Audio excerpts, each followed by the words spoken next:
উঠেছে আলোক মন্দির।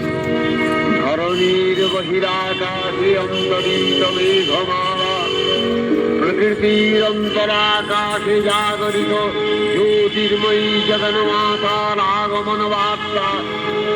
আনন্দময়ী মহামায়ার পদধ্বনি অসীম ছন্দে বেজে উঠে রূপলোক ও রসলোকে আনে নবভাব মাধুরীর সঞ্জীবন।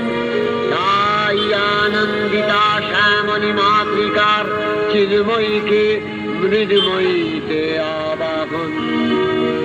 আজ চিৎশক্তি রূপিণী বিশ্বজননীর শারদশ্রী বিমণ্ডিতা প্রতিভা মন্দিরে মন্দিরে ধ্যান বোধিতা। জাগো